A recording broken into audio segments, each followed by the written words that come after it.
नमस्कार। कार्यक्रम सीधा कुरा जनतासँग हेर्नको निमित्त न्यूज 24 टेलिभिजन हेरेर बसिरहनुभएका तमाम दर्शक महानुभावहरूलाई स्वागत छ। म वीरेन्द्र जैरो। एमसीसी यो शब्द पछिल्लो 1 वर्षदेखि नेपालमा खुबै चर्चित छ। अर्थ थाहा नपाउने धेरैले एमसीसी सुनेका छन्। हुन पनि त्यस्तै भएको छ। यहाँ कतिले बुझेर बोल्ने गरेका छन्, धेरैले थाहा नपाएरै समर्थन र विरोध गरेका छन्। अमेरिकाले नेपाललाई दिने करिब 60 अर्ब रुपैयाँ भन्दा बढीको परियोजना हो यो अमेरिकी सहयोग परियोजना अनुदान हो।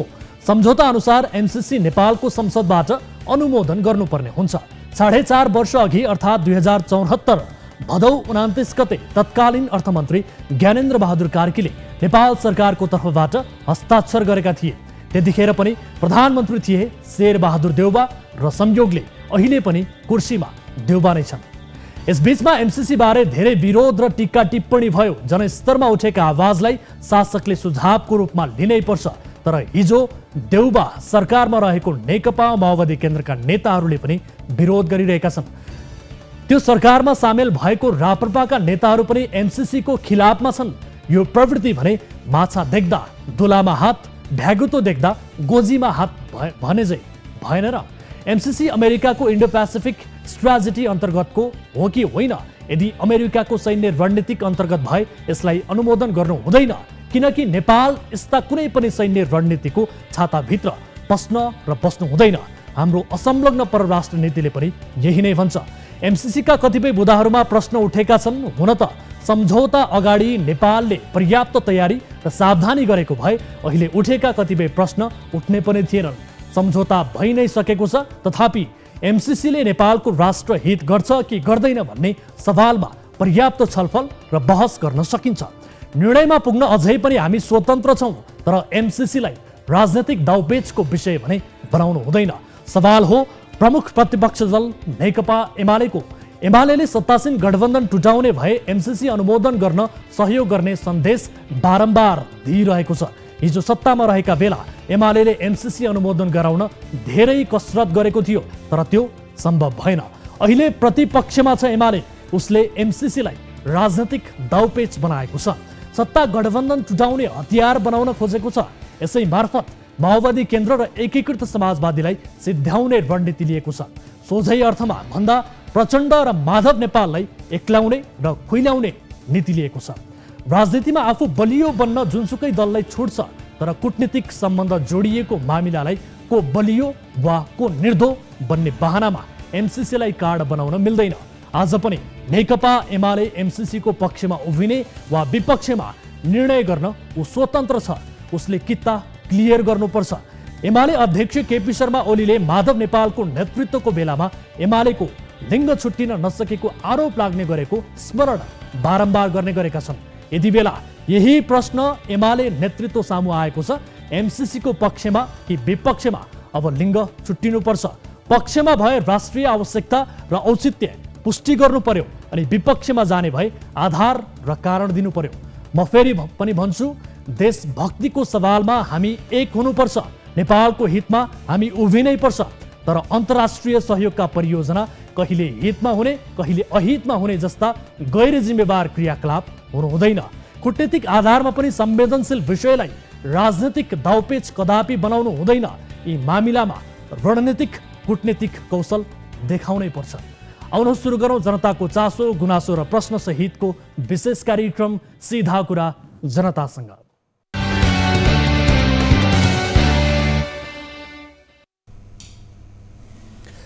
ब्रेकपछि स्वागत छ दर्शक महानुभावहरू। कार्यक्रम सीधा कुरा जनतासँगको आजको एउटा नयाँ संस्करणमा फेरि पनि उपस्थित भइसकेका छौँ विविध विषय सहित। र आजको कार्यक्रममा विशेष गरी हाम्रो कार्यक्रममा सबैभन्दा बढी स्थान पाउने र महत्त्वका साथ हामीले उजागर गर्ने वैदेशिक रोजगारीसँग सम्बन्धित विषयहरूले प्राथमिकता पाएका छन्। र विशेष गरी स्वदेश फर्कने चाहना हुँदाहुँदै पनि साउदीमा दुर्घटनामा परेपछि जेल जीवनसम्म बिताउनु परेका एक नेपालीको कथा प्रस्तुत गर्नेछौँ। अहिले जेल बाहिर भए पनि साउदीमा अलपत्र जस्तै अवस्थामा रहेका तर नेपाल फर्कन नसकेका श्रीमानलाई फर्काउन उनकी श्रीमती र उनकी बहिनी काठमाडौँसम्म आएर दौडधुप गरिरहेका छन् र विशेष गरी श्रीमानको उद्धारका लागि सरकारवाला निकाय धाउँदा धाउँदा हैरान बनेकी उनले हाम्रो कार्यालयमा आएर आफ्नो पीडा समेत सुनाएकी छन् र यो परिवारको पीडा समेटिएको रिपोर्ट आजको कार्यक्रममा हामी प्रस्तुत गर्नेछौँ। र त्यस्तै आजको कार्यक्रममा हिमालय एयरलाइन्स मार्फत अस्ट्रेलिया जाने यात्रुहरू जो मलेसियामा अलपत्र परेका छन् र एयरलाइन्सको लापरवाहीका कारण ती अध्ययनका लागि पुगेका अस्ट्रेलियामा अध्ययनका लागि पुगेका यात्रुहरूलाई विद्यार्थीहरूलाई मलेसियामा अलपत्र पारिएको छ र केही यात्रुहरू नेपाल फर्कन विवश बनेका छन् र उनीहरूले हाम्रो कार्यालयमा आएर एयरलाइन्सको लापरवाहीबारे जानकारी गरेका छन्, गुनासो गरेका छन्। यो विषयको रिपोर्ट आजको कार्यक्रममा हामी प्रस्तुत गर्नेछौँ र सम्बन्धित निकायको जवाफदेहिता लिने प्रयास आजको कार्यक्रममा गर्नेछौँ। र त्यस्तै गत कार्यक्रममा हामीले समय अभावका कारण प्रस्तुत गर्न नसकेको एउटा अर्को वैदेशिक रोजगारसँग सम्बन्धित विषय, साउदीमा एकै घरका दुई दाजुभाइ अलपत्र परेको विषयको रिपोर्ट आजको कार्यक्रममा हामी प्रस्तुत गर्ने कोसिस गर्नेछौँ र सम्बन्धित मेन पावरका व्यक्तिसँग यसबारेको जवाफदेहिता लिने कोसिस आजको कार्यक्रम मार्फत गर्नेछौँ। र त्यस्तै सिराहाको एउटा अचम्मको विषय, अचम्मको घटना सम्बन्धी समेटिएको एउटा रिपोर्ट पनि हामी समावेश गर्नेछौँ। आफ्नो जिउँदै श्रीमानको मृत्यु भएको भनी नक्कली मृत्यु दर्ता प्रमाणपत्र बनाएर श्रीमानको जग्गा हडपेर फरार भएको विषय आजको कार्यक्रममा हामी समावेश गर्नेछौँ। विदेशमा दुःख गरेर कमाएको पैसाले जोडेको जग्गा जमिन श्रीमतीले मृत्यु भएको भनेर कागज बनाई आफ्नो नाममा जग्गा पास गराएर फरार भएकी छन् र यो विषय आजको कार्यक्रममा हामी समावेश गर्नेछौँ। यसबाहेक तपाईँ दर्शक महानुभावहरूसँगको प्रत्यक्ष कुराकानीमा हामी जोडिनेछौँ, जसका लागि हाम्रो टोल फ्री नम्बर 1660112424, यसै गरी एनसेल नम्बर 9801572424 र एनटिसी अर्थात् भाइबर नम्बर रहेको छ 9884011037। तपाईँका लागि खुला गरिसकेका छौँ र तपाईँले आफ्नो समाजमा वरपर भएका अथवा कुनै पनि आफ्ना व्यक्तिगत समस्याहरूबारे पनि तपाईँले बताउन सक्नुहुनेछ। तपाईँको समस्याको समाधान खोज्ने प्रयास हामी कार्यक्रम मार्फत पक्कै पनि गर्नेछौँ भन्दै कार्यक्रमको सुरुवात गरौँ ताली र गालीबाट। यसअघि हामीले सोधेको प्रश्न थियो, नेपाली काङ्ग्रेसको पदाधिकारीमा नयाँ पुस्ताका गगन थापा, विश्वप्रकाश शर्माको आगमन भएको छ। पार्टीको महत्त्वपूर्ण पदमा नयाँ पुस्ता आउनु सकारात्मक हो भन्नेले तालीमा र होइन जो आए पनि केही हुँदैन भन्नेले गालीमा भोट गर्नुपर्ने थियो, जसअनुसार 72.78% अर्थात् 516 जनाले तालीमा र 27.22% अर्थात् 193 जनाले गालीमा मत जाहेर गर्नुभएको छ। र यो मतलाई आधार मान्दा पार्टीको महत्त्वपूर्ण पदमा नयाँ पुस्ता आउनु सकारात्मक हो भन्नेमा बढी मत देखिएको छ। अब ताली र गालीका लागि आजको प्रश्न, रासायनिक मल अभाव हुँदा सरकारले कारखाना खोल्ने नारा लगाउने गरेको छ। सम्भाव्यता कम हुँदा समेत कारखाना खोल्ने सरकारी चाहना सही लागेमा तालीमा र सरकारी कोषको बलमा अव्यावहारिक निर्णय गर्न लाग्यो भन्नेले गालीमा भोट गर्न सक्नुहुनेछ। हाम्रो पात्रको एप्लिकेसनमा गएर ताली र गालीका लागि भोट गर्नुहोला र भोटिङ सुरु हुन्छ। अब ढिलो नगरिकन आजको पहिलो विषय यहाँहरू समक्ष प्रस्तुत गर्न चाहन्छु। देशभित्रै काम गरी खाने र परिवारसँगै खुसी भएर बस्ने रहर कसलाई हुँदैन र, तर देशमा विद्यमान बेरोजगारीकै कारण धेरै नेपाली बाध्यताले विदेश उड्छन्। तर बाध्यताले परदेशिएका उनीहरू भने जस्तो काम नपाउँदा विदेशमा पनि दुःख भोग्न विवश छन्। म्यानपावरका दलालको चङ्गुलमा मात्र परेर विदेशमा ठगिएका छैनन् नेपालीहरू, आफ्नै भाग्यको नियतिले समेत ठगेपछि दुःख कष्ट भोग्न विवश छन् उनीहरू। 10 वर्ष अघि विदेशमा धन कमाउने र आफ्नो परिवारलाई खुसी राख्ने सपना देखेर साउदी उडेका रूपन्देहीका दामोदर छेत्री अहिले यही नियतिको शिकार बनेका छन्। विदेशमा भने जस्तो काम नपाएपछि फरक कम्पनीमा काम गरेका उनले 6 वर्ष त साउदीमा जेल जीवन नै बिताउनु पर्यो। उनी एक दुर्घटनामा परेपछि त्यही दुर्घटनाले उनलाई जेलसम्म पुर्याइदियो र नेपाल फर्कने तयारीमै रहेका बेला भएको त्यही दुर्घटना उनको जीवनका लागि अभिशाप नै बन्न पुग्यो। यद्यपि साउदीको जेलमा 6 वर्ष बिताएपछि 25 लाख रुपैयाँ नेपाली तिर्ने शर्तमा उनी जेल मुक्त त भएका छन्, तर पैसाको जोहो कसरी गर्ने? उनको नेपालमा रहेको परिवार यही सोचेर निकै पीडामा छ। दामोदरको उद्धार गरिदिनु पर्यो भन्दै उनका परिवार अनुनय विनय गर्दै अहिले काठमाडौँमा छटपटिरहेको छ। टिभी जर्नलिस्ट उपेन्द्र शाहीले तयार पारेको यो विशेष रिपोर्ट हेर्नुहोस्।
लागेन अनि जहिले फोन गरिरहनुहुन्थ्यो त्यो दिन फोन लागेन अनि एकजना साथी हुनुहुन्थ्यो 4 नम्बरको अनि त्यहाँको श्रीमतीलाई फोन गरेँ किन र हाम्रो दाइले फोन गर्नु भएन भनेर सोद्धाखेरि खै मलाई त थाहा छैन भन्थ्यो उनीहरूलाई थाहा रहेछ मलाई नभन्नुभएको अनि पछि 4 दिनको दिन उसको दुलाले अनि घरबाट फोन आएछ फोन गर अरे भनेपछि अनि एक्कासी किन यतिका दिनसम्म फोन नगर्नु भएको त भनेको गाडी एक्सिडेन्ट भएर म त हस्पिटल थिएँ भर्खर आएको भनेर थाहा भएको 4 दिनको दिन हजुर अरूले गर्न हामीले भन्न सकेनौँ भनेर आफैलाई गर्नु दिनुभएको थियो। दुर्घटनामा परि दामोदर भाग्यले बाँचे तर एकजना पाकिस्तानी नागरिकको भने मृत्यु भयो। त्यति बेला घाइते भएका दामोदर उपचारपछि फेरि काममा फर्किए। केस तल्टिएपछि उनी नेपाल फर्कन पाउँथे तर 2016मा अदालतले दुर्घटनामा जेलको गाडीको क्षतिपूर्ति बापत 79,000 रियाल अर्थात् करिब 25 लाख नेपाली रुपियाँ तिर्नुपर्ने फैसला सुनायो। त्यही पैसा बुझाउन नसकेपछि उनी जेलमा परे।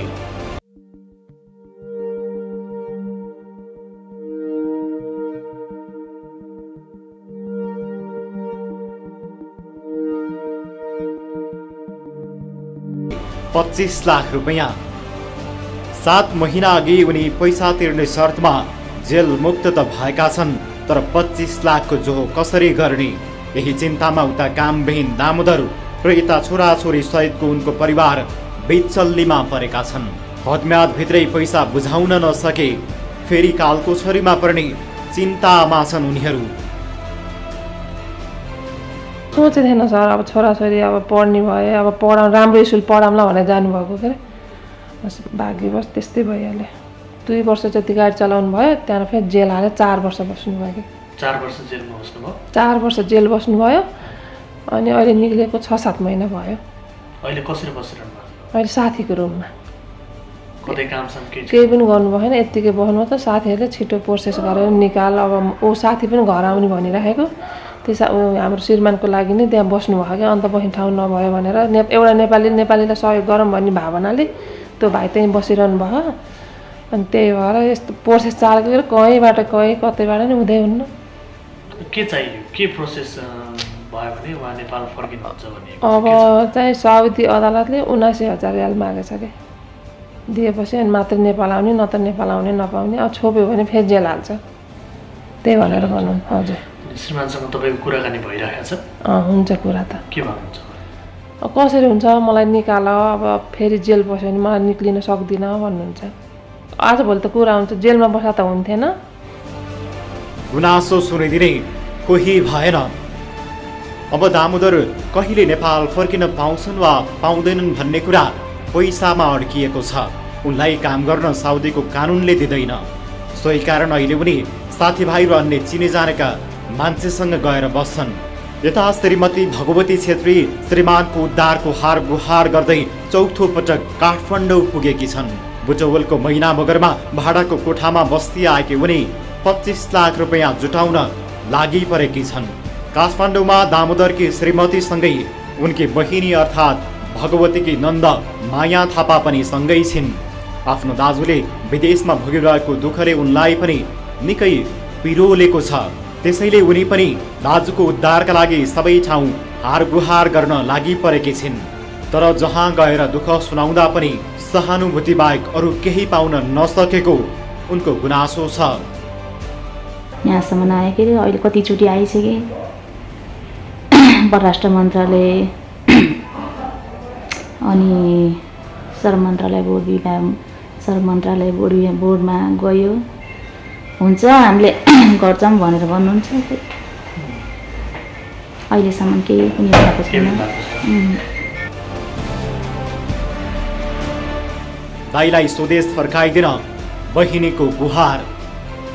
जेल पर्दा बखत दामोदरले लुकेर फोन गरेको सम्झँदै उनकी बहिनी भन्छन् दाजु भाउजू र भदाभदैको अवस्था देख्दा निकै दुःख लाग्छ।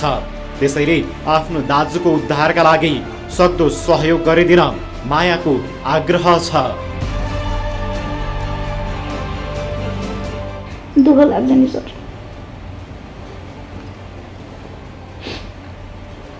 सोच्नु भएको थियो दाइ विदेश जाँदाखेरि यस्तो घटना होला यो परिस्थिति होला यस्तो बोला भने मलाई त्यस्तो लाग्छ सर होइन र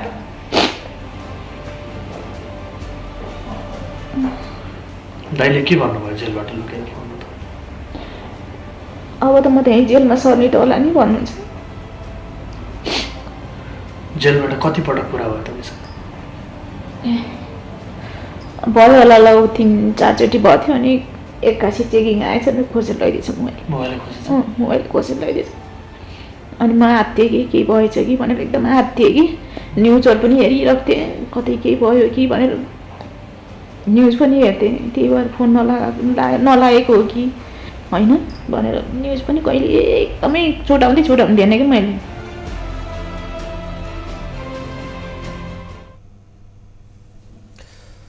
दर्शक महानुभावहरू अत्यन्त पीडादायी रिपोर्ट हामीले यहाँहरू समक्ष प्रस्तुत गऱ्यौँ र यति बेला भने दामोदर छेत्री जो अहिले साउदीबाट हामीसँग प्रत्यक्ष रूपमा जोडिनु भएको छ उहाँसँग यसबारे थप कुराकानी गर्छौँ उहाँ हाम्रो भाइबर सम्पर्क मार्फत जोडिनु भएको बारे मैले जानकारी प्राप्त गरेको छु दामोदरजी नमस्कार स्वागत छ यहाँलाई कार्यक्रम सिधा कुरा जनतासँगमा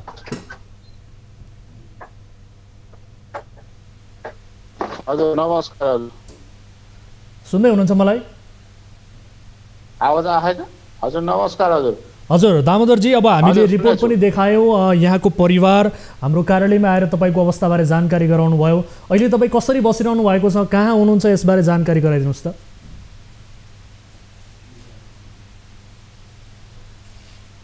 म साउदीको जुबेलमा छु सर यो साथीको रुममा छु के छ तपाईँको अवस्था कसरी बसिरहनु भएको छ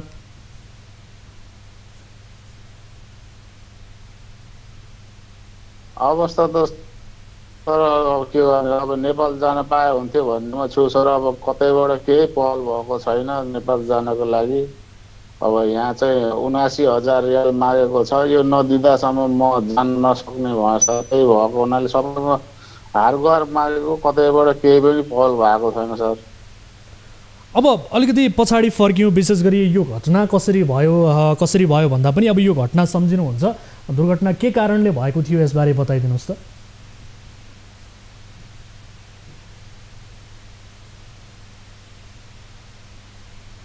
दुर्घटना सर अब यहाँ त अब एउटा जाने बाटो एउटा आउने बाटो हुन्छ के अरे हजुर म गएको बाटोमा जाँदा अगाडिको टायर पड्किएर अनि उताबाट आउने बाटोमा गएर गाडी चाहिँ अब तेर्चो भइदियो कि हजुर अनि उताबाट आएको गाडी चाहिँ मेरो पछाडि ढालामा ठोकिएर चाहिँ दुईटै गाडी आगो लागेर चाहिँ भएको छ खराब भएको बिग्रेको छ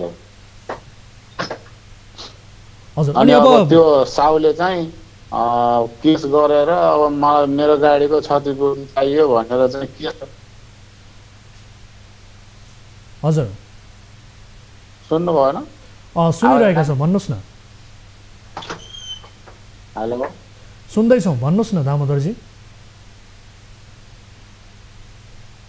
अनि त्यही भएर अब एक्सिडेन्ट भयो अब त्यो एक्सिडेन्ट भइसकेपछि अब लगभग 2 वर्ष समथिङ मलाई चाहिँ अब त्यतिकै राखेको यहाँ सर म केस मिलाउँदैछु भनेर हजुर मेरो हात पनि फ्र्याक्चर भएको थियो अनि 2 वर्ष पछाडि अलिकति हात ठिक भएपछि ल गाडी चला भने मैले गाडी यत्रो केस मिलिरहेको छैन केस नमिल्दै तैँले गाडी चला भन्छस् भनेर अब यहाँको साउलाई भन्दाखेरि यहाँको साउले चाहिँ अब चलाउँछस् भने चला नचलाउने भए मैले तँलाई सेलेरी दिन्न कहिले मिल्छ तिम्रो केस कहिले मिल्छ थाहा छैन अनि गाडी चलाउने भए चला भने त्यहाँबाट फेरि अब मैले अब धेरै नै अब त्योसँग चाहिँ अब कचकच गरिराखेको भएको हुनाले पछि चाहिँ ल तँलाई पुलिसले बोलाएछ भनेर चाहिँ अब 2 वर्ष पछाडि ल पुलिसले बोलाएछ भनेर पुलिस लगाएर छोडिदियो अनि पुलिसले अब उनीहरू 2जना धेरै बेरसम्म कुरा गरे के अरे गरिसकेपछि साउको छोरा गएको थियो उनीहरू धेरै बेरसँग कुरा गरे अब के कुरा गरे अरू तिमीलाई थाहा भएन त्यो पनि भित्र थियो तिनीहरू अनि त्यस पछाडि चाहिँ उनीहरूले चाहिँ ल हामीहरूको काम सिधै हामी जान्छौँ पुलिससँग चाहिँ अब बयान दिएर भ्याएपछि चाहिँ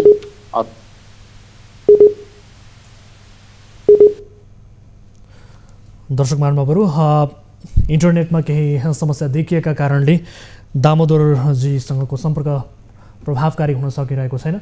उहाँ फेरि जोडिनु भएको छ। दामोदरजी, केही इन्टरनेटमा समस्या भएका कारणले गर्दाखेरि तपाईँको आवाज हामीले स्पष्ट सुन्न सकिरहेका छैनौँ, डिस्कनेक्ट भइरहेको छ। बताउनुहोस् न, त्यस पछाडि 7 महिना अघि जब तपाईँ जेलबाट छुट्नुभयो त्यस पछाडिदेखि अहिलेसम्म तपाईँ कामविहीन हुनुहुन्छ होइन? कहीँ कतै काम गर्नुभएको छैन? काम बिहिनै थियो सर। अब कतैबाट पनि गएको छैन। अब खानाका लागि अब यता ज्यान पाल्नको लागि साथीसँग चाहिँ यसो हिँडेको छ। साथीले अब यसो 1200 रुपियाँ दिएछ। साथीले दिएको, त्यो पनि कम्पनीले होइन। अब यस बिचमा तपाईँले आफू नेपाल फर्कनका लागि भनेर प्रयास गरिरहँदा कहीँ कतै त्यहाँ एम्बेसीमा पुग्नु भयो कि भएन? अनि सँगसँगै त्यहाँ रहनुभएका एनआरएनए जो नेपाली दाजुभाइहरू हुनुहुन्छ उहाँहरूको सहयोग लिनुभयो कि भएन? उहाँहरू सम्पर्कमा आउनुभयो? उहाँहरूले त अब तपाईँको पैसाको केस छ, पैसा नतिरेसम्म चाहिँ अब तपाईँलाई पठाउन सकिन्न भन्नुहुन्छ एमबिसीको सरहरूले त। भनेपछि पैसाकै कुरा रह्यो। अब पैसा भएपछि मात्रै फर्कन पाउने भन्ने किसिमको जवाफ तपाईँले एम्बेसी मार्फत पनि पाउनुभयो? हजुर। अब एमबिसीबाट चाहिँ अब दिलीप पौडेल सर हुनुहुन्छ, पहिला कार्यालय प्रमुख हुनुहुन्थ्यो के अरे, उहाँले त्यही भन्नुभएको थियो सर। अब के भन्न चाहनुहुन्छ यति बेला? धेरै दर्शकहरूले टेलिभिजन हेरेर बसिरहनु भएको छ। हुन त तपाईँको श्रीमती र तपाईँको बहिनी अहिले काठमाडौँमा हुनुहुन्छ।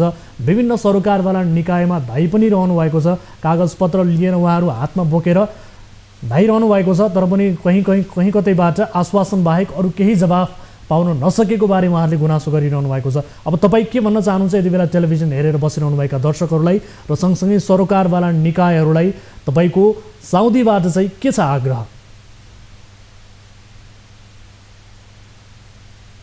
अब मेरो त अब आग्रह त्यही सर, पैसाकै प्रब्लम भयो सर। पैसा अब मसँग हुन्थ्यो भने मैले पैसा दिएर जान्थेँ के अरे सर। पैसा नभएको हुनाले अहिलेसम्म यति बस्नु परेको छ। अब साथीभाइहरूले सबैले, दिदीभाइ दाजुभाइहरूले अथवा थोरै भए पनि उठाइदिनु भयो भने, पैसा सहयोग गरिदिनु भयो भने म नेपाल आउन सक्छु कि भन्ने आशा राखेको छु सर। हस्, हामी पनि यताबाट प्रयास गर्नेछौँ। पक्कै पनि तपाईँको श्रीमती र तपाईँको बहिनी केटाकेटी छोडेर आएको सर। हजुर, परिवारसँग कुरा भइरहेको छ तपाईँको नियमित? साना केटाकेटी छोडेर आएको सर, के गर्ने अब। यत्रो कहिले कसो भइरहन्छ सर। छोराछोरीसँग कुराकानी हुन्छ?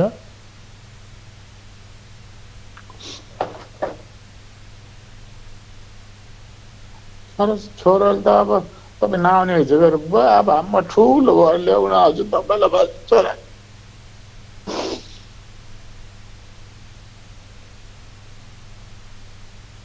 के भन्छन् छोराछोरी?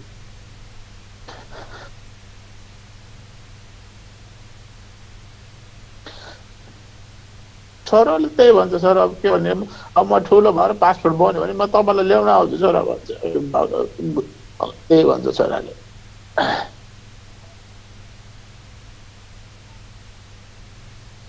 ठिक छ दामोदरजी, आफ्नो आत्मबललाई बलियो बनाउनु होला र पक्कै पनि तपाईँ नेपाल फर्कनका लागि भनेर हामी पनि हाम्रो तर्फबाट प्रयास गर्नेछौँ। सरकारवाला निकायलाई जगाउनेछौँ, दबाब दिनेछौँ। तपाईँ आफ्नो आत्मबललाई बलियो बनाउनु होला, यही भन्न चाहन्छु यताबाट।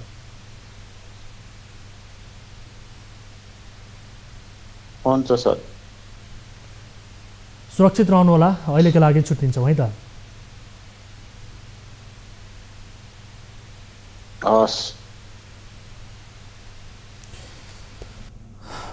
दर्शकवृन्द, विदेशी भूमिमा भएका दुर्घटनाले कयौँ दामोदरलाई दुःख दिएको छ। कति अङ्गभङ्ग भएका छन्, कति काल कोठरीमा बस्न बाध्य छन्, कतिको भने स्वदेश फर्किने नै निश्चित छैन। रेमिट्यान्समा रमाइरहेको सरकारलाई मतलब नै छैन भन्दा पनि हुन्छ। यस्तो अवस्थामा परदेशीको मन कति पिरोलेदो हो, चिच्याएर भन्न मन लाग्दो हो, यो सरकार कति माग्नु गुहार, अब त गरिदेऊ उद्धार। यस किसिमको परिस्थितिबाट, विदेशी भूमिबाट नेपालीहरूको हार गुहार सुनिरहँदा हामी पनि निकै नै भावनात्मक हुन्छौँ।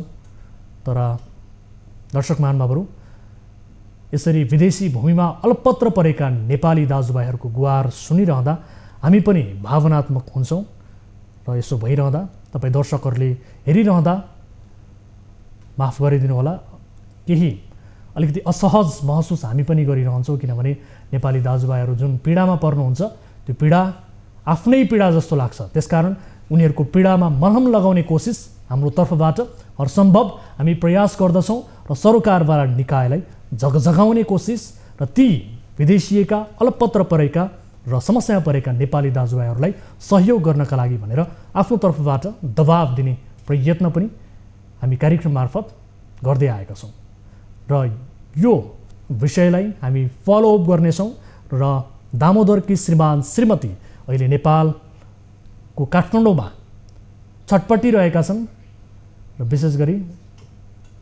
उनीहरूलाई सहयोग गर्ने हाम्रो कोसिस जारी रहनेछ र सरकारवाला निकायहरू समक्ष जुन हिसाबले उहाँहरू दिनहुँ जसो पुगिरहनु भएको छ, हातमा पत्रका ठेलिएर बोकेर उहाँहरू कहिले परराष्ट्र मन्त्रालय, कहिले वैदेशिक रोजगार विभाग लगायत अन्य सरकारवाला निकायमा उहाँहरू पुगिरहनु भएको छ, तर पनि आश्वासन बाहेक कुनै पनि निकायबाट केही पाइएको छैन। यद्यपि 25 लाख रुपैयाँ जोहो गरे मात्रै दामोदरको नेपाल फर्कने सम्भावना छ, अन्यथा फेरि पनि विदेशको काल कोठरीमा ती दामोदर पुग्नुपर्नेछ। यस विषयलाई हामी फलोअप गर्नेछौँ र दर्शक महानुभावहरू यहाँहरूले पनि आफ्नो तर्फबाट यस विषयलाई बढीभन्दा बढी सेयर गरेर सम्बन्धित सरकारवाला निकाय समक्ष पुर्याउनु हुनेछ र जसका कारण दबाव सृजना गर्नका लागि पनि मद्दत हुनेछ भन्दै आजको अर्को विषयतर्फ यहाँको ध्यान आकर्षण गराउन चाहन्छु। यो विषय पनि वैदेशिक रोजगारीसँग सम्बन्धित विषय नै रहेको छ। वैदेशिक रोजगारी धेरै जसो युवाहरूको रोजीरोटी बन्न पुगेको छ। विदेशमा अनेकौं सपना लिएर नेपाल छाडेकाहरू कामका लागि विदेश त पुग्छन्, तर पैसा कमाएर सुख सुविधा पाइने उनीहरूको सपना भने बीचमै तुसारापात हुन्छ। अहिले यस्तै भएको छ। कपिलवस्तु शिवनगरका एक घरका 2 दाजुभाइलाई इन्डियन रेस्टुरेन्टमा कुकका रूपमा विदेश गएका उनीहरू अहिले न भने जस्तो काममा छन्, न त सेवा सुविधा नै उनीहरूले पाइरहेका छन्। अझ बिरामी परेर उद्धार गरिदिन म्यान पावरसँग समस्या राख्दा पनि म्यान पावरले सुनवाई नगरेको बताएका छन्। हाम्रो 24 हेल्प डेस्कमा उनीहरूले गरेको गुनासोका आधारमा तयार पारिएको यो रिपोर्ट हेर्नुहोस्। वैदेशिक रोजगारका लागि साउदी पुगेका एकै घरका 2 भाइ अलपत्र परेका छन्। कपिलवस्तु जिल्लाको शिवनगर नगरपालिका 4 कपिलवस्तुका दीपक खराल र रामुप्रसाद खराल साउदीमा अलपत्र परेका हुन्। उनीहरूले आफू बिरामी रहेकाले काम गर्न नसक्ने अवस्था रहेको न्युज 24 टेलिभिजनको 24 हेल्प डेस्कमा भिडियो मार्फत गुनासो गरेका छन्। यहाँ हामीलाई ड्युटी 17 घन्टा छ, न खाना छ न पिना छ। हामीलाई के भन्छ भने राति एक टाइम मात्रै खाना छ। हामीले धेरै दुःख पाइयो होइन। जसरी भए पनि हाम्रो उद्धार गर्नुहोस्। ड्युटी धेरै छ। त्यो मेन पावरले हामीलाई जानुस् राम्रो छ भन्यो। अब्दुल मुजिब मुसलमान भन्नेले पनि हामीलाई त्यही भन्यो। हामीलाई अहिले आएर यस्तो दुःख भयो। गत नोभेम्बर 17 तारिकमा उनीहरू काठमाडौँ स्थित चाँदनी म्यानेजमेन्ट सर्भिस म्यान पावरबाट साउदी पुगेका हुन्। म्यान पावरले उनीहरूलाई इन्डियन रेस्टुरेन्टमा कुकको कामको लागि भनेर शरम गरेर पठाएको छ। तर साउदी पुगेपछि भने अरबिक रेस्टुरेन्टमा नजानेको काम गर्नु परेको पीडितहरूको गुनासो छ। एक छाक खानामा 18 घण्टा काम, मालिकको धम्की मात्रै। यति मात्र होइन, पीडित दाजुभाइले दैनिक 18 घण्टासम्म काम गर्नुपर्ने बाध्यता रहेको, एक छाक मात्र खाना दिएर कम्पनीको मालिकले अनावश्यक यातना दिएको र आफू अर्कै कामको लागि आएको हो भन्दा धम्की समेत दिने गरेको छ। यस्तोमा बिरामी परेपछि थप समस्यामा परेका उनीहरूले चाँडोभन्दा चाँडो घर फर्काइदिन बिलौना गरेका छन्। होइन, हामी यहाँ अहिले 17-18 घन्टा ड्युटी गरिरहेका छौँ। चाँदनी म्यान पावरबाट हामी आएको। न यहाँ हामीलाई खाना छ, न हामीलाई यहाँ राम्रोसँग सुत्न छ। ड्युटी मात्रै 17-18 घन्टा गरेर आएर राम्रो खाना छैन होइन। त्यति राम्ररी खाना पनि पाएका छैनौँ। भोकै पनि काम गर्नुपर्छ ड्युटीमा। हामीलाई जसरी भए नि नेपाल उद्धार गर्नुहोस्, नेपाल जिगाउनुहोस् जसरी भए पनि। हामी त यहाँ यसरी भोकै मरिने भयो। हामीलाई चाँडै नेपाल झिकाउनु। हामी यसरी ड्युटी गर्न सकिन्न। हाम्रो हात खुट्टा उभि कस्तो दुख्छन्। हामीलाई चाँडै नेपाल उद्धार गर्नु, चाँडै हामीलाई बोलाउनु। हामी सकिन्न यसरी बस्न, भोकै प्यासै हामी सकिन्न यसरी यहाँ बस्न, हामीलाई फसाए। म्यान पावर कम्पनीले वास्ता नै गर्दैन। उनीहरू प्रति व्यक्ति 1,25,000 का दरले पैसा तिरेर चाँदनी म्यानेजमेन्ट म्यान पावरबाट साउदी पुगेका हुन्। पीडितहरूले बारम्बार म्यान पावरलाई काम गर्न नसकिने बताए पनि उद्धारका लागि पहल नगरेको बताएका छन्। उल्टै म्यान पावरले फर्काउनका लागि आफ्नो हात केही नभएको र सबै मालिकको हातमा रहेको भन्दै पन्छिन खोजेको गुनासो गरेका छन्।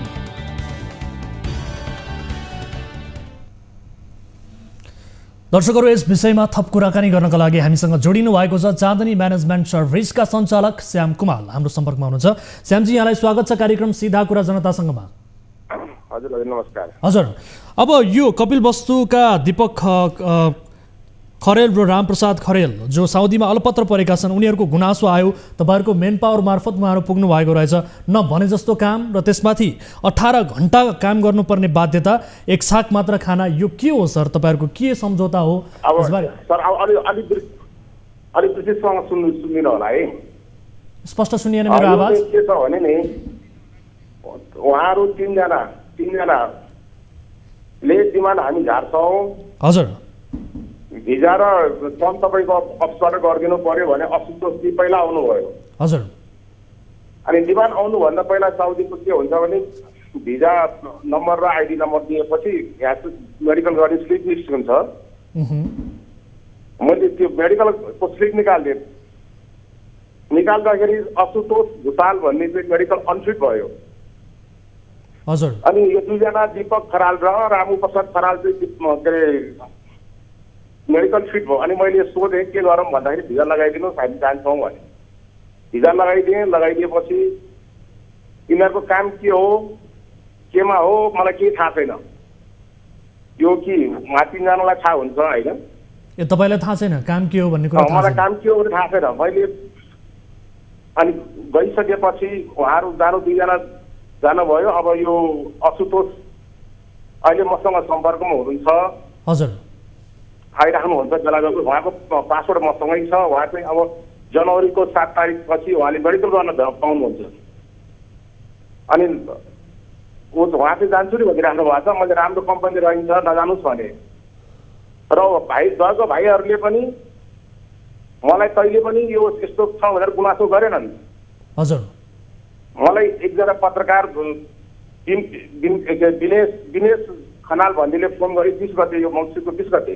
हजुर, अनि गरेपछि मेरो भिराजी हुन्, उहाँहरू समस्यामा परेछ, त्यो तपाईँले फोन उठाउनु हुन्न अरे भनेर भन्नुभयो। त्यही त उहाँहरूको कम्प्लेन छ, तपाईँले फोन पनि उठाउनुहुन्न सर। तपाईँले फोन उठाउनुहुन्न एक नेपालमा जसबाट तपाईँ जुन कम्पनी मार्फत तपाईँहरू के ती युवाहरू त्यहाँ पुगेका थिए, त्यो मेन पावरको सञ्चालक तपाईँ सम्पर्कमा नआउने, त्यसमाथि त्यहाँ कम्पनीका मालिकले यातना दिने। मेरो फोन कहिले पनि मैले नउठाउने कुरा आउँदैन सर। हजुर, भनेपछि अब तपाईँको प्रत्येक दिन फोन उठाउँछु। अनि उहाँहरूले कम्प्लेन गरिरहनु भएको छ, तपाईँहरूले फोन उठाउनु भएको छैन, उहाँहरूले भिडियो पठाइरहनु भएको छ, आफ्नो त्यहाँ भोगेको पीडाबारे हामीलाई बताइरहनु भएको छ, यतिसम्म कि मालिकले यातना दिने, धम्की दिने र सँगसँगै बिरामी भएको समयमा समेत काम गर्न लगाउने, 18 घण्टा काम गर्न लगाउने, यो किसिमको परिस्थिति छ। तपाईँले बुझ्नु भएको छ। उहाँहरूले बढी काम गरिराखेको छ, हामीले गर्न सक्दैनौँ भने गुनासो मसँग गर्ने हो नि पहिला त। तपाईँ समक्ष गुनासो गरे भनेर भन्नुहुन्छ। मैले के थाहा गरेँ, दिनेशजीले मलाई फोन गरे 20 गते फोन गरेको, 22 गते विभागमा उजुरी गर्नुभयो उहाँहरूले। हजुर, त्यसपछि मैले के अरे 20 गते दिनेशले भन्ने बित्तिकै मेरो प्रतिनिधि उहाँ साउदीमा थियो। मैले फोन गरेर ल भाइहरूको के छ स्थिति, यहाँ कम्प्लेन आयो भनेर मैले बुझ्न लगाउँदाखेरि उहाँहरूको अडियो रेकर्ड छ कि हामीलाई टाइमको समस्या छैन, हामीलाई चाहिँ एउटा रेस्टुरेन्ट भनेको आफू रेस्टुरेन्टमा पऱ्यो भनेर त्यो अडियो रेकर्ड छ मसँग। हजुर, ठिक छ। अब उहाँहरू समस्यामा हुनुहुन्छ, ठिक छ श्याम सर, यसलाई छोट्याउँ, कुरो बुझियो। अब उहाँहरू समस्यामा हुनुहुन्छ, उहाँहरूको उद्धार गर्ने दायित्व त तपाईँहरूको हो नि होइन? विदेशमा अल्पत्र परेपछि तपाईँहरूको मेन पावर कम्पनी मार्फत गएपछि घरमा चाहिँ मेरो मान्छे पठाएर के गर्ने भने सरसल्लाह भएको छ। अब निकालिदिने पक्षमा गएको उहाँहरूले पनि त्यही भन्नुभयो, हामीले त्यही भनेका छौँ। उहाँको घरमा भाइहरूको घरमै पुगेर चाहिँ मेरो मान्छेले आज दिउँसो 3 बजे के गर्ने भन्ने कुरा गर्दाखेरि निकालिदिनुहोस् भन्ने कुरा भयो। निकाल्दाखेरि केही पैसा त्यो कम्पनीको साउले मागेको छ 16,000 दिराम। हजुर, त्यसलाई म्यानेज गर्दैछौँ र हामीले पठाइदिएर भाइहरूको उद्धार गरेर नेपाली झिकाउँछौँ हामी। साह्रै समस्यामा हुनुहुन्छ, उहाँहरू कहिलेसम्म फर्किनुहुन्छ यो बताइदिनुहोस्, कहिलेदेखि तपाईँहरू प्रोसेस हालिदिनुहुन्छ, कहिलेसम्म फर्किनुहुन्छ? त्यस्तो सजिलो छैन, अलिक साउदीको चाहिँ उस अब आज 3 बजी हामीले उहाँको घरमा गएर परिवारमा गएर के छ कसो छ उहाँहरू चाहिँ त्यस टाइम घटाएर काम गर्न सक्नुहुन्छ कि हुँदैन त्यहाँदेखि हामीले बहुत झिकाइदिनु भन्ने कुरा भएपछि हजुर हामी झिकाउने पक्षमा छौँ। अब पैसा म्यानेज गरेर पठाउँछौँ। कति समय लाग्ला भन्नुहोस् न, कति समय लाग्ला? उहाँहरू पनि हेरिरहनु भएको छ। दिन लाग्ला, मलाई जहाँसम्म लाग्छ 10-12 दिन लाग्छ। हजुर तपाईँले अनेस्टली इमान्दारिताका साथ आफ्नो तर्फबाट पहल गरिदिनुहुन्छ नि, होइन? यही ढुक्क रहे हुन्छ। हामीले चाहिँ त्यसको लागि चाहिँ पैसा कसरी पठाउने कसरी म्यानेज गर्नमा लागिरहेको छौँ हामीले। हामी ढुक्क भयो हुन्छ। अब 10-12 दिनपछि यहाँहरूले ती युवाहरूलाई स्वदेश फर्काउनका लागि पहल गरिदिनु हुनेछ भन्नेमा हामी ढुक्क भयो हुन्छ। हजुर ढुक्क भयो हुन्छ। 1-2 दिन अगाडि जाने अघि पछि पनि होला, तर चाहिँ आउँछन् भाइहरू। हस्, हामी यो विषयलाई फलोअप गर्नेछौँ, तपाईँसँग फेरि पनि सम्पर्क गर्नेछौँ र छिटोभन्दा छिटो ती युवाहरूलाई नेपाल फर्काउन, स्वदेश फर्काउनका लागि यहाँले पहल गरिदिनु हुनेछ भन्ने कुराको अपेक्षा पनि गर्दछौँ। हामी फेरि पनि जोडिनेछौँ। समय र जानकारीका लागि धेरै धेरै धन्यवाद सर। दर्शक महानुभावहरू, विदेशबाट हामीलाई हाम्रो 24 हेल्प डेस्कमा गुनासो गरिसके पछाडि यो विषयलाई कार्यक्रममा समावेश गऱ्यौँ र सम्बन्धित मेन पावर कम्पनीको ध्यान आकर्षण गराएका छौँ। मेन पावर कम्पनी मार्फत गइसके पछाडि विदेशमा केही समस्यामा परिरहँदा अथवा केही दुःख कष्ट भोगिरहँदा ती सबै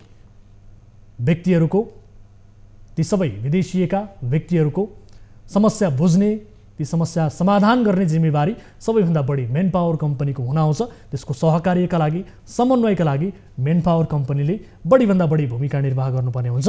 तर त्यस्तो भइरहेको छैन। नेपालमा रहेका अधिकांश मेन पावर कम्पनीहरूले विदेशमा अलपत्र परिरहँदा वास्ता नै नगर्ने, फोन नै नउठाउने, सञ्चालकहरू सम्पर्कमा नआउने यस किसिमका समस्याहरू देखिएका छन्। यो समस्यालाई लिएर मेन पावर व्यवसायी सङ्घ छ। मेन पावर व्यवसायी सङ्घले पनि विशेष गरी यस्ता समस्याहरूको समाधान गर्नका लागि, यस किसिमका समस्याहरू नदोहोरिउन् भन्नका लागि विशेष रूपमा आफ्नो भूमिका निर्वाह गर्नुपर्दछ भन्दै यो विषयलाई हामी फलोअप गर्नेछौँ र हामी प्रतीक्षारत छौँ। ती युवाहरू स्वदेश फर्किएको हेर्नका लागि हामी आतुर पनि छौँ। यो हामी दर्शकहरूलाई देखाउनेछौँ। यसबीचमा फेरि पनि हामी मेन पावर कम्पनीलाई झकझकाउने नै छौँ, दबाब दिनेछौँ, आफ्नो तर्फबाट हरसम्भव प्रयास गर्नेछौँ भन्दै कार्यक्रममा अन्य विविध विषयहरू बाँकी नै छन्। यति बेला पालो भएको छ ब्रेक पश्चात फेरि पनि हामी अन्य विषयहरूसित उपस्थित हुनेछौँ। यहाँहरू हेरिरहनु भएको छ कार्यक्रम सीधा कुरा जनतासँग, मात्र न्युज 24 टेलिभिजनमा।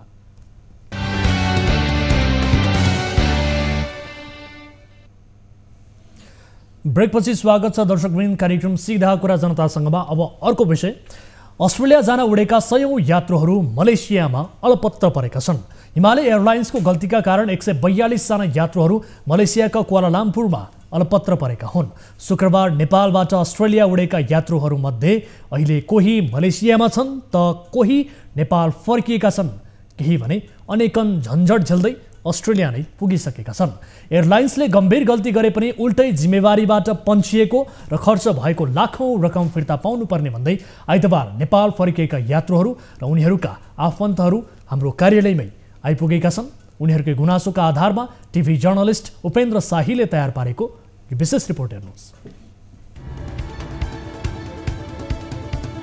यो दृश्य मलेसियाको कुआलालम्पुर विमानस्थलको हो। दृश्यमा देखिएकाहरू अस्ट्रेलियाको लागि उडेका यात्रुहरू हुन्।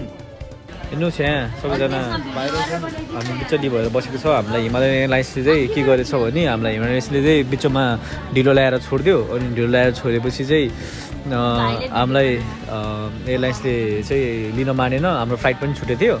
हिमालय एयरलाइन्सको लापरवाहीका कारण गत शुक्रबार अस्ट्रेलिया उडेका 142 जना यात्रुहरूको कुआलालम्पुरमा बिचल्ली भएको हो। यी यात्रुहरू फ्लाइट डिले भएका कारण मलेसियामा अलपत्र परेका हुन्। उनीहरूमध्ये केही अस्ट्रेलियामा अध्ययनका लागि जान लागेका यात्रुहरू नेपाल फर्किएका छन्। केही यात्रुहरू दोब्बर बढी शुल्क तिरेर अस्ट्रेलिया उडेका छन् भने केही यात्रुहरू अझै मलेसियामै अलपत्र अवस्थामा छन्। 15-20 जना जति उता हुन्छ अहिले पनि मलेसिया एयरपोर्टमा, होइन? बाँकी चाहिँ त्यही दिन प्यानिक कन्डिसन, होइन? अनि अब जस्तै अस्ति जापानको केसमा भएको जस्तै त्यही केस हुन्छ कि फेरि भन्ने सबै कुरा प्यानिक भयो। कसैको इमर्जेन्सी थियो, त्यस्तो थियो। अनि त्यही केसले गर्दाखेरि कसैले $300,000 $4,000 त्यतिसम्म 4 लाख 3 लाख 4.5 लाखसम्म तिरेर जानु। अब हामी त प्यानिक भइहाल्यौँ। फर द फर्स्ट टाइम हामी ट्राभल गर्न लागेको, अस्ट्रेलिया जान भनेर घरबाट बिदाई गरेर सब गरेर हामी निस्किनै सकिसकेका थियौँ। अनि अब बुक गर्नेहरूले म्याक्सिमम मान्छेहरूले टिकट बुक नै गरे। कोही स्टुडेन्ट चाहिँ अब 10-15 जना त्यही मलेसिया एयरलाइन्समै छन्, उनीहरू चाहिँ अब 20 तारिक 21 तारिकको टिकट बुक गरेर त्यहीँ बसेर त्यही PCR गरेर त्यही खाने भनेरै बसेँ। र अब हामी त नसक्ने भयौँ, हामीसँग धेरै डलर पनि लिएर गएको थिएनौँ। हामीले PCR गर्नलाई $250 लाग्ने, अनि त्यो रिजनले गर्दा हामीहरू चाहिँ नेपाल नै फर्क्यौँ। के थियो घटना? पुस 2 गते अर्थात् गत शुक्रबार बिहान 10 बजेको फ्लाइटका लागि 142 जना यात्रुहरूले अस्ट्रेलियाका लागि टिकट काटेका थिए। हिमालय एयरलाइन्स मार्फत अस्ट्रेलिया उड्न लागेका उनीहरूको फ्लाइट करिब 3 घण्टा ढिलो गरी 12:45 मा मात्रै डिपार्चर भयो। यात्रुहरूले ढिलो किन भयो भनेर बुझ्दा जहाजको टायर मर्मत अर्थात् टेक्निकल समस्याले डिले भएको र अस्ट्रेलिया उड्ने फ्लाइट नछुट्ने भन्दै उनीहरूलाई आश्वासन दिएको यात्रुहरू बताउँछन्। हामी 17 तारिक अस्ट्रेलिया जान भनेर हामीले हिमालयन एयरलाइन्सबाट टिकट बुक गरेर निस्केका थियौँ। हाम्रो फ्लाइट चाहिँ 10:15 को थियो, तर हिमालयन एयरलाइन्सले टायर कसले के उनीहरूको टेक्निकल प्रब्लमले गर्दाखेरि हामीलाई 2 घण्टा 30 मिनट्स डिले गराइदिएर हामीलाई फ्लाइट उडाइदिए। अनि त्यसपछि मौसम खराबीको रिजनले गर्दाखेरि हामीलाई पेनाङमा लगेर ल्यान्ड गराइदिए। त्यो पेनाङमा पुग्ने बित्तिकै उनीहरूले केही पनि भनेका थिए भने मौसम क्लियर भइसक्यो, तर हामीलाई 15 मिनट्स दिनु, हामी फ्युलिङ गर्छौँ भनेर उनीहरूले त्यो भने। उनीहरूले 15 मिनट्स मागेकोमा 1 आवर 30 मिनट त्यही कन्ज्युम गरिदिए। अनि हामीले अब हुन्छ नि त्यहाँनिर अब बस्दाखेरि हामीलाई त्यो प्लेन बन्द भइसकेपछि त्यो गर्मी एकदम गर्मी भयो। हामीले पानी माग्दा पनि उनीहरूले पानी पनि दिएनन्। अनि हामीले भनि नै रहेका थियौँ कि अब हाम्रो फ्लाइट मिस हुन्छ, हाम्रो जम्मा 3 आवर्स 15 मिनट्सको ट्रान्जिट छ मलेसियामा भनेर भन्दाखेरि तपाईँहरूलाई फ्लाइट कुरै नै रहेको हुन्छ, तपाईँहरू आँतिनु पर्दैन भनेर भने। अनि त्यो भनेर अब हामीलाई लए मलेसियामा ल्यान्ड गराइदिए। त्यसपछि मलेसियामा ल्यान्ड गराइदिएपछि नि उनीहरूले तपाईँलाई फ्लाइट कुरै नै रहेको छ भनेर हामीलाई आश देखाइदिए। अनि त्यो सुन्दा त हामीहरू खुसी नै भयौँ नि त, कुरिरहेको छ भन्दाखेरि हामी सबजना झरेर गयौँ। अनि त्यसपछि गएपछि हामीलाई एक ठाउँमा हाम्रो फ्लाइट हुने सब 142 जनालाई एक ठाउँमा उनीहरूले लगेर राखिदिए। अनि त्यसपछि तपाईँहरूको फ्लाइट मिस भइसक्यो, अब हामी केही गर्न सक्दैनौँ, तपाईँलाई जस्ट बिहान बेलुका एकचोटि खाना चाहिँ दिन सक्छौँ, अब तपाईँहरूले आफै फ्लाइट बुक गर्नुपर्ने छ, नत्र भए 24 आवर्स भन्दा तपाईँहरू यहाँ बस्न पनि सक्नु हुँदैन। त्यसपछि तपाईँ नेपालले रिटर्न हुनुपर्छ भनेर भने। उता मलेसियामा मौसम खराबी भएपछि क्वालालम्पुर एयरपोर्टमा झर्नुपर्ने यात्रुहरू पेनाङ एयरपोर्टमा झरे र सुरुमा एयरलाइन्सले फ्लाइटको बारेमा चिन्ता नलिन आग्रह गर्यो। तर ढिलो हुँदै गएपछि उनीहरूले सम्बन्धित एयरलाइन्सका मानिसहरूलाई सोद्धा गैर जिम्मेवारपूर्ण तरिकाले आफ्नो जिम्मेवारी नै नभएको र फ्लाइट नहुने बताएको विद्यार्थीहरूको गुनासो छ। हामीले के सोध्यो भने हाम्रो यस्तो भयो, तपाईँहरूले हामीलाई अब ट्रान्जिटहरू पनि दिनु भएन। उनीहरूले ट्रान्जिटहरू के भन्यो भने कोभिडले गर्दा हामीले we cannot provide every 140 student थियो, हामीले त्यही 140 स्टुडेन्टलाई दिनु सक्दैनौँ भने हामीलाई। अनि हामीले खाना पनि 1 घन्टापछि ल्याइदिन्छौँ भने 2-3 घन्टापछि खाना ल्याइदियो हामीलाई हिमालयन एयरलाइन्समा पनि हामीलाई के पनि दिएन त्यस्तो। 10 रुपियाँको पिनटको एउटा सानो प्याकेटको थियो, अनि एउटा रियल अनि एउटा डाइजेस्टिभ बिस्कुट मात्रै दिएर पठाएको हामीलाई होइन। अनि हामीले त्यहाँको मान्छेले यस्तो भयो, हामीलाई के गर्नुहुन्छ, फ्लाइट मिलाइदिनुहुन्छ कि भोलि के गर्नुहुन्छ भनेको, हाम्रो काम मलेसियासम्म कुलालम्पुरसम्म ल्याइदिने मात्रै हो, हामीलाई केही मतलब छैन, हामीले केही गर्न सक्दैनौँ मात्रै भयो। गुनासो लिएर यात्रुहरू र आफन्त न्युज 24 टेलिभिजनको कार्यालयमा फ्लाइट डिले भएपछि अलपत्र परेर नेपाल फर्किएका विद्यार्थीहरू आइतबार न्युज 24 टेलिभिजनको कार्यालयमै पुगेका छन्। हिमालय एयरलाइन्सको कार्यालयमा पुग्दा कुनै रेस्पोन्स नपाएपछि उनीहरू हाम्रो कार्यालयमा पुगेका हुन्। उनीहरूले फ्लाइटको जिम्मेवारी एयरलाइन्सले लिनुपर्ने, टिकटको पैसा फिर्ता गर्नुपर्ने माग राखेका छन्। हामी त्यहाँ गएर उनीहरूले छोडिदियो, उनीहरूले खाना पनि राम्रो दिएन, बस्न पनि राम्रो दिएन, हामीले आफ्नै खर्च गर्नु पऱ्यो नि त। हामीले त्यहाँ बाहिर गएको ठाउँमा हामीले डलरमा तिर्यो होइन, हामीले 50, 60, 70 डलर गरेर नै खाजा खानु परेको छ नि त। हामीले दिनमा 2 टाइम 3 टाइम गर्दा हामीले धेरै खर्च पनि भयो त्यहाँ। अनि उनीहरूले त त्यो पनि बेहोर दिनुपर्छ जस्तो लाग्छ कि हामी। हिमालयन एयरलाइन्सले हामीले जति खर्च गरेका छौँ नि एयरपोर्टमा त्यो हामीलाई रिफन्ड गरिदियो, त्यो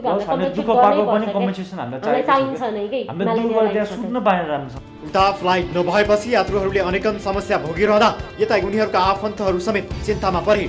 अझ एयरलाइन्स मात्र होइन, ट्राभल्सले समेत कुनै तदारुकता नदेखाएको यात्रुहरूका आफन्तहरू बताउँछन्। आफ्ना सालोलाई अनेक झन्झट गरेर मलेसियाबाट अस्ट्रेलिया उडाएका काठमाडौँको ग्वारको बस्ने अशोक श्रेष्ठले आफ्नो पीडा यसरी सुनाए। त्यहाँ एयरपोर्टमा यति घन्टा डिले हुँदैछ भनेपछि त्यहाँको प्लेन त त्यत्रो 1,42,000 जना विद्यार्थीलाई छोडेर त पक्कै पनि नजानुपर्ने हो। त्यो कसरी गयो? यसको जिम्मेवारी को हो? ट्राभल हो कि एयरलाइन्स हो कि होइन? तर हाम्रो मान्छेले त दुःख पायो, त्यसपछि बल्ल बल्ल आज चाहिँ पुग्यो होइन, ठिक छ। तर भोलि अरूले पनि यस्तो घटना चाहिँ नदोहोरियोस्, अरूले पनि यस्तो दुःख नपाओस् भन्ने हाम्रो भनाइ। विद्यार्थीहरूको गुनासोपछि हामीले हिमालय एयरलाइन्समा फोन गरेर बुझ्ने प्रयास गर्यौँ, तर एयरलाइन्सका कर्मचारीहरूले भने भोलि मात्रै बोल्न मिल्दै भन्दै बन्छिन खोजे। तपाईँहरू जानकार चाहिँ हुनुहुन्छ यो विषयमा? अनि तपाईँहरूले व्यवस्थापन चाहिँ किन नगर्नु भएको त अस्ति? कनेक्टिङ सुन्नु न, कनेक्टिङ कनेक्टिङ फ्लाइटमा त अब तपाईँहरूको दायित्व होला, उत्तरदायित्व होला होइन, व्यवस्थापन गर्नुपर्ने, त्यहाँ भएका मान्छेहरूलाई खाने बस्ने सुविधाहरू दिनुपर्ने, त्यो तपाईँहरूको व्यवस्था सुनिराख्नु भएको छ। त्यसपछि हामीले बारम्बार फोन गर्दा पनि एयरलाइन्सका कर्मचारीले फोन समेत रिसिभ गरेनन्। स्मरण रहोस्, कनेक्टिङ फ्लाइटको सन्दर्भमा फ्लाइटको डिले हुँदा खाना बस्न लगायतका व्यवस्था सम्बन्धित एयरलाइन्सले गर्नुपर्ने व्यवस्था छ। यस विषयमा थप कुराकानी गर्नका लागि हामीले हिमालय एयरलाइन्सका सम्बन्धित कर्मचारीलाई टेलिफोन सम्पर्क मार्फत जोड्ने प्रयास गरेका थियौँ। उहाँहरू हाम्रो टिमको सम्पर्कमा आउनु भएको थियो, तर उहाँहरूले अहिले यस विषयमा कुनै पनि प्रतिक्रिया नदिने बताउनु भएको छ। यद्यपि आज सार्वजनिक विदा भएकाले भोलि मात्र सबै यात्रुहरूलाई बोलाएर यसबारे कुराकानी गर्ने प्रत्यक्ष रूपमा एयरलाइन्सका कर्मचारीले जानकारी दिएका छन् र विशेष गरी एयरलाइन्सले आफूले गरेको त्रुटिका विषयमा कुनै जवाबदेहिता भने दिन चाहिरहेको छैन।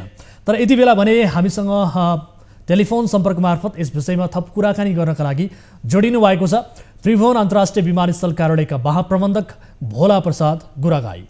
महाप्रबन्धकज्यू, यहाँलाई स्वागत छ कार्यक्रम सीधा कुरा जनतासँगमा। हजुर नमस्कार। हजुर हजुर अब यो हिमालय एयरलाइन्सको लापरवाहीका कारण अस्ट्रेलिया जानुपर्ने सयौं यात्रुहरू चाहिँ अलपत्र परे। उनीहरू मध्ये केहीले दोब्बर बढी शुल्क तिरेर अस्ट्रेलियासम्म आफ्नो गन्तव्यमा पुगेका छन् र कतिजना भने नेपाल फर्किएको अवस्था छ र कतिजना चाहिँ त्यही मलेसियामै अलपत्र परेका छन्। यो विषयमा यहाँहरू जानकार हुनुहुन्छ सरहरू? अब यो पूर्ण रूपमा मलाई यो सम्बन्धी जानकारी त भएन, तैपनि यो यहाँसँग सम्पर्कमा भएपछि मैले हिमालयन एयरलाइन्सका भाइस चेयरम्यान हजुर विजय श्रेष्ठसँग मैले सम्पर्क गरेको थिएँ। हजुर अनि अस्ति शुक्रबारको दिन चाहिँ उहाँहरूको फ्लाइट यहाँबाट उडेर क्वालालम्पुर जाँदाखेरि मौसमको कारणले गर्दाखेरि उक्त विमानस्थलमा ल्यान्ड नगरी अर्को विमानस्थलमा ल्यान्ड गरेको थियो। त्यहाँबाट पछि त्यो विमानस्थलबाट फेरि क्वालालम्पुरमा आउँदाखेरि त्यहाँ जानुपर्ने समय चाहिँ अलि इलासबाट ढिलै भएको थियो भन्ने उहाँले जानकारी दिनुभयो।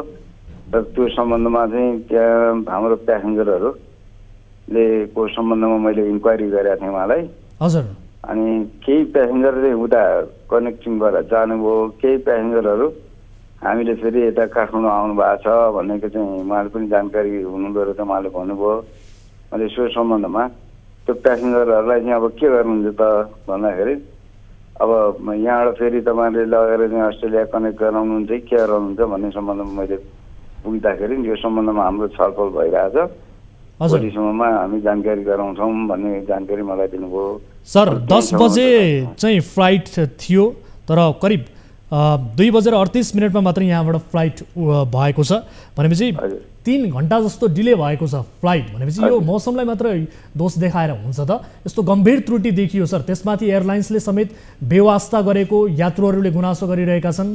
विशेष गरी कनेक्टिङ फ्लाइटको सन्दर्भमा फ्लाइट डिले हुँदा खाना बस्न लगायतका व्यवस्थाहरू चाहिँ सम्बन्धित एयरलाइन्सले गर्नुपर्ने व्यवस्था छ, तर एयरलाइन्सले त्यो व्यवस्था पनि गर्न सकेन भनेर भन्छन् यात्रुहरू। यस्तो गर्न मिल्छ सर? त्यस्तो गर्नु त मिल्दैन। उहाँले चाहिँ जुन डेस्टिनेसनसम्म पुर्याउने जिम्मेवारी उहाँको हो। हजुर अब त्यो सम्बन्धमा त्यहाँ चाहिँ अब होइन प्यासेन्जरलाई अब खाना बस्न अब जहाँ चाहिँ कहीँ डाइभर्ट भयो भने त्यो प्यासेन्जरको चाहिँ व्यवस्थापन गर्न सबै जिम्मेवारी उहाँहरूको हो। त्यो सम्बन्धमा आज मैले प्राप्त भयो होइन, त्यो सम्बन्धमा उहाँसँग बुझ्दाखेरि हाम्रै जिम्मेवारी हो भनेर उहाँले भन्नुभएको छ। हजुर अनि थप विषयवस्तुमा चाहिँ अब आज बिदा भयो, भोलितिर उहाँहरूलाई बोलाएर त्यो सम्बन्धमा हामी अवेर गराउँछौँ उहाँलाई। ठिक छ, अब उहाँहरूले यो जवाबदेहिता भोलि दिन्छु भनेर हामीलाई पनि भन्नुभएको छ। यद्यपि अब यो विद्यार्थीहरूले जुन टिकटको पैसा फिर्ता पाउनुपर्ने माग गरिरहेका छन्, उनीहरूले अब यो रकम फिर्ता पाउने सम्भावना रहन्छ कि रहन्छ? अब कारबाहीको प्रक्रिया के हुन्छ? यसलाई त तपाईँहरूले गम्भीरतापूर्वक लिनु पनि पर्ला। एयरलाइन्सको लापरवाही देखियो, त्रुटि देखियो भने कारबाही के हुन्छ? होइन, एयरलाइन्सले अब इन्टेन्सनली लापरवाही यस्तो गरेको छ भने त त्यो सम्बन्धमा हामी इन्क्वायर गर्छौँ होइन। हजुर अब त्यसमा के कारवाही हुन्छ म यही त भन्न सक्दिनँ, तर अब भोलि म उहाँहरूलाई बोलाएर हजुर यो कुन प्रकृतिले कुन हिसाबले यस्तो घटना घट्न गयो होइन यसबारेमा चाहिँ म जानकारी लिएर यहाँसँग पुनः म सम्पर्कमा आउनेछु। हस्, यहाँलाई फेरि पनि हामी सम्पर्क गर्नेछौँ के भयो भनेर। हामीले यसको जवाबदेहिता लिएरै छोड्नेछौँ। समय र जानकारीका लागि यहाँलाई धेरै धेरै धन्यवाद सर। हस् हस्, थ्याङ्क यू भेरी मच। हस्। दर्शक महानुभावहरू यस विषयलाई हामी फलोअप गर्नेछौँ। धेरै यात्रुहरू नेपाल फर्किएका छन् जो अध्ययनका लागि अस्ट्रेलिया पुग्नुपर्ने थियो, तर ती विद्यार्थीहरू मलेसियामा अलपत्र परे र विशेष गरी एयरलाइन्सले पनि उनीहरूलाई चित्त बुझ्दो जवाब दिन सकेन। के कारणले डिले भयो, के कारणले हामीलाई अलपत्र पारियो भनेर प्रश्न गर्दा गैर जिम्मेवारपूर्ण जवाफ एयरलाइन्सले दिएको बारे उहाँहरूले गुनासो गर्नुभएको छ। यद्यपि यसबारेको जवाबदेहिता एयरलाइन्सले हामीलाई पनि भोलिका दिनमा दिन्छु भनेर भनेको छ। यसको फलोअप हामी पक्कै पनि गर्नेछौँ भन्दै अर्को विषयतर्फ यहाँहरूको ध्यान आकर्षण गराउन चाहन्छु। केही समय अगाडि प्रदर्शनमा आएको हिन्दी सिनेमा कागज निकै लोकप्रिय बन्यो। सिनेमाको कथावस्तुमा एउटा जीवित व्यक्तिले आफूलाई जिउँदो साबित गर्न गरेको सङ्घर्ष समेटिएको छ। उक्त सिनेमामा मुख्य पात्रलाई आफन्तहरूले विभिन्न प्रपञ्च रचेर कागजमा मृत साबित गरी उनको स्त्री सम्पत्ति हडपेका हुन्छन्। पात्र फरक भए पनि उक्त सिनेमाको कथासँग हुबहु मिल्ने एउटा वास्तविक घटना धनुषामा बाहिरिएको छ, जहाँ श्रीमतीले आफ्नो जिउँदो श्रीमानको मृत्यु दर्ता बनाएर सबै सम्पत्ति कब्जा गरेकी छिन्। धनुषाबाट टिभी जर्नलिस्ट दिलीप सहनीले तयार पारेको यो विशेष रिपोर्ट हेर्नुहोस्। नटोरलाल श्रीमती जसले जिउँदो श्रीमानलाई कागजमा मारिन्। धनुषाको औरही गाउँपालिका वडा नम्बर 6 चक्कर बस्ने 43 वर्षीय अली अकबर मन्सुर जिउँदै छन्, तर उनकी श्रीमतीले उनको मृत्यु दर्ता बनाएर सबै सम्पत्ति कब्जा गरेकी छिन्। धनुषाको औरही गाउँपालिका 6 का वडा सचिव अम्बेश कुमार मण्डलले 2077 फागुन 25 गते मन्सुरको मृत्यु दर्ता प्रमाणपत्र बनाइदिएको पीडितको आरोप छ। यो मृत्यु दर्ताको प्रमाणपत्र हो, तर मेरो असली नागरिकता हो। त्यो प्रति मेरो पत्नीले हेराफेरी गरेछ। मृत्यु दर्ता गराएर सबै जग्गा जमिन बेचेर त्यो यहाँबाट भागिसकेछ। म अब आयो गाविसले सबैको निर्माण भएछ कि त्यसको तिमीलाई केही यहाँ छैन। म अभी रोडवेजमा छु। 5 बच्चा 4 बेटी प्लस 1 बेटा छ। त्यो लिएर म जग्गा जमिन गाउँको वरिपरिमा घुम्छु। कहीँ बस्नेको जग्गा छैन, न खानेको व्यवस्था छ। 20 वर्ष विदेश बस्यो, हात लाग्यो सुन्ने। स्थानीय हदिस मियाका छोरा मन्सुरले विक्रमसम्म 2063 साल भदौ 5 गते नागरिकताको प्रतिलिपि लिएका छन्, तर श्रीमती मैमुन खातुनले गत 2062 सालमै उनको मृत्यु भएको भनेर मृत्यु दर्ता बनाएको मृत्यु दर्ता प्रमाणपत्रमा उल्लेख छ। अकबर मन्सुर करिब 13 वर्षदेखि वैदेशिक रोजगारका लागि साउदी र कतारमा बस्दै आएका थिए।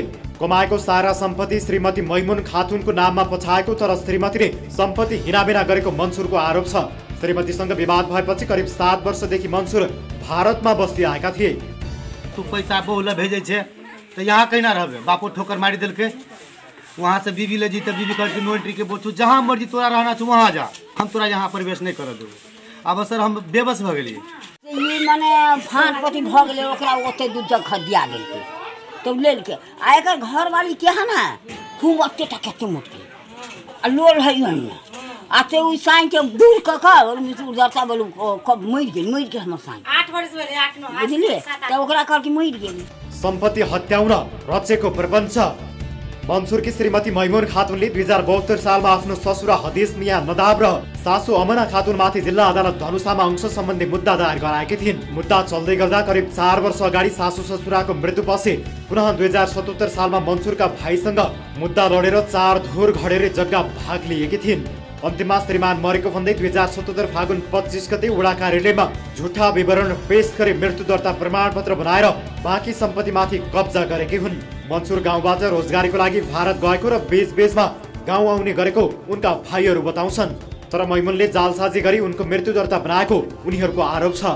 हमार भौजी कति बेले हमारा सुनसा अंश बंडा क 4 धुर जमीन देली बुझलिए, तो वो अंश बंडा जमीन बेच का उ चले केना का जमीन यहाँ से अंश बंडा के लेल के अदालत में जाकर अंश बंडा मृत्यु दर्ता बनवा लेल के। जब मृत्यु दर्ता मतलब मर गेली से बात कही का तब हम सुन अंश देलिए। देखै छी भाई जिंदे आइली तो देखै छी 2-4 दिन के बाद ने भाई जिंदे कुछ तो कर पड़ली ने ओकरो ओइने से हिस्सा चाहिए ने, जे अंश देलिए तेने से हिस्सा चाहिए भाइयों के। यस विषयमा वडा कार्यालयमा बुझ्दा मैमुन खातुनले सूचक अनुसारको कागज प्रमाणपत्र सहित वडा कार्यालयमा निवेदन पेश गरेको र सोही अनुसार मृत्यु दर्ता प्रमाणपत्र बनाइदिएको बताउँछ। अली अकबर मन्सुरको मृत्यु दर्ता चाहिँ बनिसकेको छ। उहाँको श्रीमतीले प्रमाणपत्र सूचक अनुसारको प्रमाणपत्र सबै लिएर आउनुभयो माघमा शान्तिर, अनि हामीले चाहिँ त्यही प्रमाणपत्रकै आधारमा उहाँको मृत्यु दर्ता बनाएका थियौँ अहिले चाहिँ त्यही हल्ला चलिरहेछ कि आसपासमा उहाँ चाहिँ जिउँदै हुनुहुन्छ भनेर। त्यसमा चाहिँ कहाँ यो भयो त्यो सूचकले सायद झुठो जानकारी दिनुभएको छ। यसरी जिउँदै श्रीमानको मृत्यु दर्ता बनाएर सम्पत्ति कब्जा गरेकी मैमुन खातुन अहिले फरार छिन्। दर्शकहरू, यस विषयमा थप कुराकानी गर्नका लागि हामीले टेलिफोन सम्पर्क गरिरहेका छौँ औरही गाउँपालिका वडा नम्बर 6 का अध्यक्ष दिलीप प्रसाद शाहज्यूलाई, तर उहाँको फोन उठिरहेको छैन। यद्यपि उहाँसँग हामीले समय लिएका छौँ, उहाँसँग हामी कुराकानी गर्छौँ। यो जिउँदै मानिसको मृत्यु दर्ता प्रमाणपत्र बनाउन कसरी सम्भव भयो, वडा कार्यालयले किन ध्यान दिएन, यसबारे कुराकानी गर्छौँ। यति बेला वडा अध्यक्ष दिलीप प्रसाद शाह हाम्रो सम्पर्कमा हुनुहुन्छ, उहाँसँग छोटो कुराकानी गर्छौँ। वडा अध्यक्षज्यू, यहाँलाई स्वागत छ कार्यक्रम सीधा कुरा जनतासँगमा। धन्यवाद सर। हजुर, अब मान्छे जिउँदैछन् तर मृत्यु भएको कागज बनाइदिनु भएको रहेछ, के गर्नु भएको सर? यो कसरी सम्भव भयो? मलाई त थाहा थिएन सर हैन। हजुर, 2 दिन पहिला मलाई जानकारी भयो हैन।